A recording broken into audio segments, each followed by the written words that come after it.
রবি নতুন নতুন চাকরি পেয়েছে।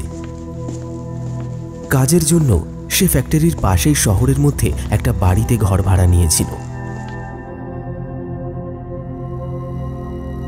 ওই বাড়িতে সে একাই একটা ঘর নিয়ে থাকতে আরম্ভ করলো। কিছুদিন ধরে রবির মনে হচ্ছিল যেন কেউ তার পিছু নিয়েছে। কোনো অজানা অদৃশ্য ছায়া সে তার নিজের আশেপাশে অনুভব করত।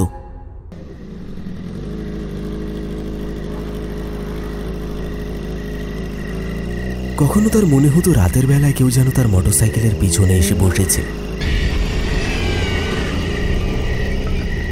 আর সে যেন মন্দির আসার আগেই নেমে যায়।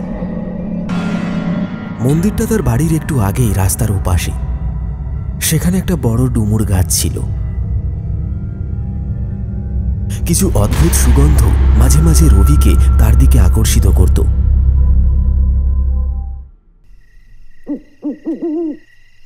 হোলির কিছুদিন আগে এক জ্যোৎস্না রাতে রবি তার বাইক নিয়ে ঘুরতে বেরিয়ে পড়ল।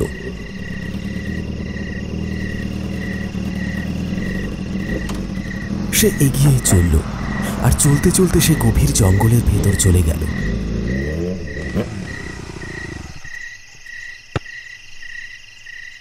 যখন তার বাড়ি ফেরার কথা মনে পড়ল তখন রাত 9টা বাজে। সে বাড়ির দিকেই ফিরছিল, কিন্তু হঠাৎ কেন জানি না তার দৃষ্টিটা খালের দিকে গিয়ে পড়ল।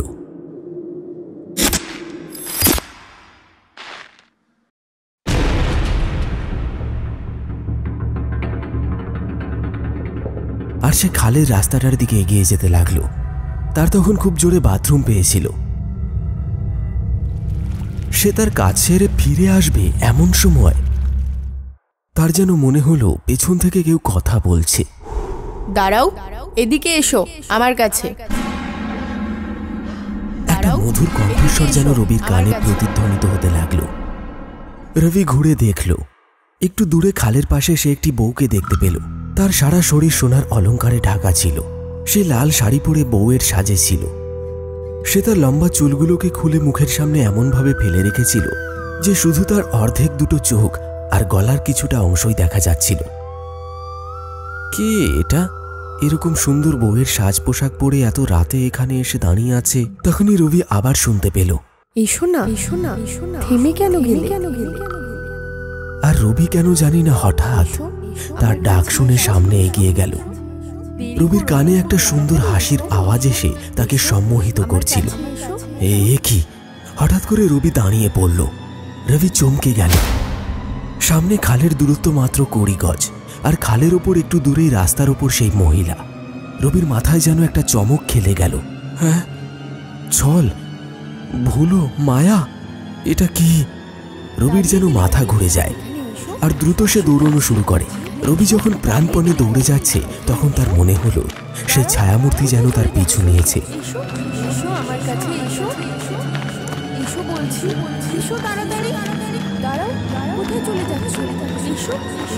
সে দৌড়তে দৌড়তে কোনো রকমে মন্দিরটা ক্রস করলো, আর ডুমুর গাছের নিচে হাত জড়ো করলো।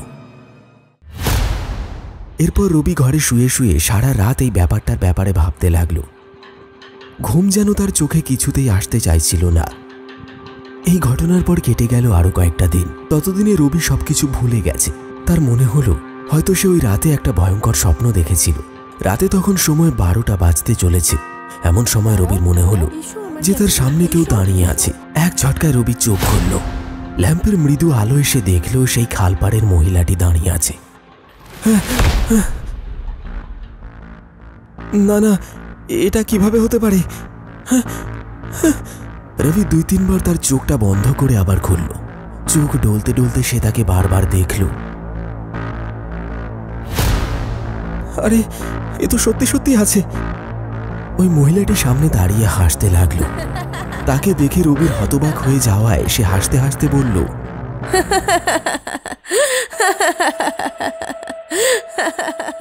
আমি কোনো স্বপ্ন নই গো, আমি সত্যিই তোমার কাছে দাঁড়িয়ে আছি। কে কে কে কে কে তুমি? রবি কোনো মতে কথাটা বলল, আমি মক্ষিণী। তার সেই মধুর হাসির আওয়াজটা আকাশে বাতাসে যেন প্রতিধ্বনিত হতে লাগলো। কিন্তু আমি তো আপনাকে চিনি না। খুব চেনো, বিগত কয়েক মাস ধরেই আমায় চেনো। আসলে সব সময় তো আমরা একসাথেই থাকি, তাই না? কিন্তু ওই দিন সন্ধেবেলা আমার ডাকার পরেও তুমি 2 পা এগিয়ে এসে আমায় ছেড়ে পালিয়ে গেলে। না তো, আমার তো মনে নেই। কিছু একটা ভাবতে ভাবতে রবি কথাটা বলল। আচ্ছা, তাই বুঝি? কত ডেকেছি আমি, কত থামানোর চেষ্টা করেছি তোমায়, কিন্তু তুমি এমনভাবে পালিয়ে এলে আমি যেন তোমায় খেয়ে নেব। আমি তো তোমার পিছনে দৌড়েও ছিলাম, কিন্তু ওই ডুমুর গাছের দেবতাকে দেখে ফিরে গেছি। তাকে আমি খুব ভয় পাই। সে মনের দুঃখে কথাগুলো বলল। রবি চুপচাপ তার কথাগুলো শুনছিল। কিন্তু তুমি কে হও? বলেছি তো, আমার নাম মক্ষিণী। কিন্তু কোন মক্ষিণী? আমি তো তোমায় চিনি না। আমি তোমায় ভালোবাসি। একবার তোমাকে খালে স্নান করতে দেখেছিলাম, সেই মুহূর্তেই আমি তোমার প্রেমে পড়ে যাই। আমি তখন থেকেই তোমার সাথে রয়েছি। কতবার তোমার আশেপাশে আছি সেটা তোমাকে বোঝাতে চেয়েছি।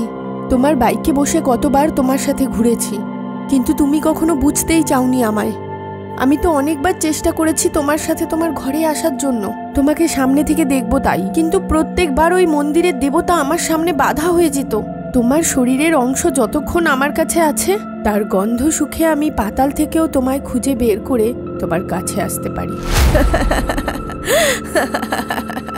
কিন্তু তোমার পরিচয়টা তো দাও ঠিক করে। আমি মক্ষিণী। 25 বছর আগে আমার বিয়ে হয়েছিল। খুব খুশি ছিলাম আমি। বিয়ের পরে রাত্রিবেলায় আমি আমার স্বামীর সাথে শ্বশুরবাড়ি যাচ্ছিলাম গাড়িতে। এই খালের কাছেই শয়তানের দল আমাদেরকে আটক করে সবকিছু লুটে নিল, আর আমায় আর আমার স্বামীকে ওই খালের পাড়েই ফেলে রেখে চলে যায়। আর তখন থেকেই আমি এখানে ঘুরে বেড়াই। কিন্তু যবে থেকে তোমায় দেখলাম, আমার এমন লাগলো যেন কোনো জন্ম জন্মান্তরের সম্পর্ক আছে। আমি তোমায় পেতে চাইলাম। আমি তোমাকে ভালোবেসে ফেলেছি। ভূত? মানুষের কি ভূতের সাথে প্রেম হতে পারে? কেন হতে পারে না? আমি অপঘাতে মরেছি, আর আমার মুক্তিও হয়নি। তাহলে কেন আমরা ভালোবাসতে পারবো না? আর তাছাড়াও শুধু তুমিই আমায় দেখতে পারো আর শুনতে পারো। অবশ্যই আমাদের আগের জন্মে কোনো সম্পর্ক ছিল। মক্ষিণী রবির সাথে বিছানায় বসে পড়ল। রবির নাকের মধ্যে একটা অসাধারণ সুন্দর গন্ধ আসতে লাগলো। রবি পাগল হয়ে গেল, আর কখন সে মক্ষিণীর মধ্যে ডুবে গেল সে নিজেও বুঝতে পারল না।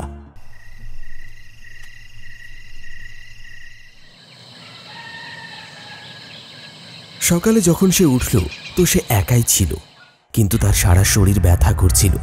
তার এমন লাগছিল যেন তার সমস্ত শক্তি কেউ শুষে নিয়েছে। রাতে কিছু একটা হওয়ার অস্পষ্ট ছাপ তার সারা শরীরে লেগে আছে। সে উঠে স্নান করতে গেল।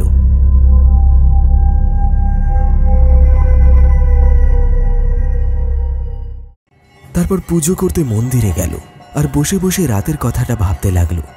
মক্ষিণী ভূত, একটা আত্মা, একটা ভূত আমাকে ভালোবাসে, আমার সাথে শারীরিক সম্বন্ধ হচ্ছে। সে রাতের কথা ভেবে লজ্জা পেল। এখন প্রায় এমনটা হয়। মক্ষিণী রাত হলেই আসে, অনেক রাত পর্যন্ত তারা কথা বলে। তারপর শারীরিক সম্বন্ধে লিপ্ত হয়। প্রত্যেকদিন সকালে কিছু হওয়ার কারণে সে শরীরে একটা দুর্বলতা অনুভব করত। এখন তো সে দিনের বেলাতেও কখনো কখনো তার সাথে দেখা করতে ওই খাল পাড়ে আসতে লাগলো। এখন সে পুরোপুরি মক্ষিণীর বশীভূত। সময়ের সাথে সাথে রবি একেবারেই নিস্তেজ হয়ে গেল। তার চোখ মুখ যেন একেবারে বসে গেছে। তার হাঁটতে গেলেও মাথা ঘোরায়। যখন সে এই ব্যাপারে মক্ষিণীকে বলল, তো সে খিলখিল করে হেসে উঠে বলল,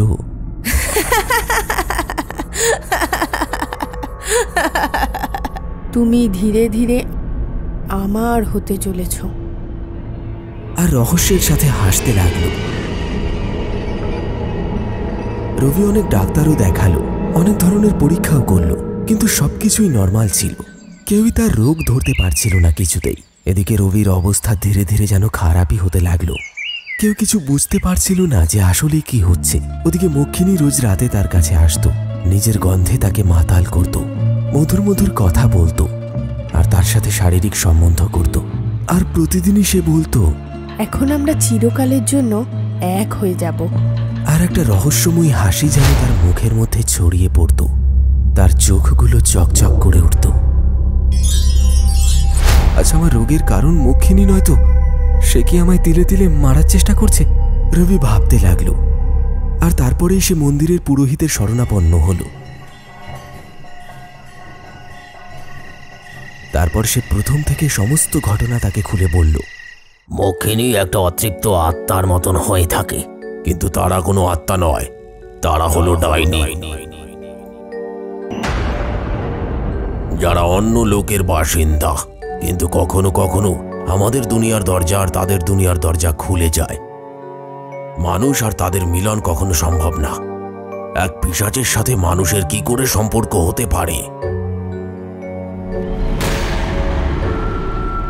সে তোমায় মিথ্যে বলেছে। 25 বছর আগে তাকে আর তার স্বামীকে মেরে ওই খালে ফেলে দেওয়া হয়েছিল, খালে ফেলে দিয়েছিল। কিন্তু ওই শয়তানরা নয়, এই কাজ মক্ষিণী করেছিল। এর জন্য সেও এদের খপ্পরে পড়ে যায়, আর অকালে মৃত্যু হয় তাদের। সে বেশিরভাগ সময় খালেই থাকে। যদি কেউ তার জায়গায় মূত্র ত্যাগ করে ফেলে তো সে তার পিছনে পড়ে যায়। আচ্ছা, তুমিও তো একবার সেখানে মূত্র ত্যাগ করেছিলে না? তাই সে তোমার মূত্রর গন্ধের সাহায্যে মন্দির, দেবতার গাছ সমস্ত কিছু পার করে ফেলে। আর শারীরিক সম্পর্কের পরে তো তার শক্তি আরও বেড়ে গেছে। প্রত্যেকবার শারীরিক সম্বন্ধের সাথে সে তোমার শক্তি নিজের করে নিচ্ছে। তুমি অনেক দেরি করে ফেলেছ রবি, তোমাকে আরো আগেই আমার কাছে আসতে হতো। পুরোহিত মশাই থামলেন।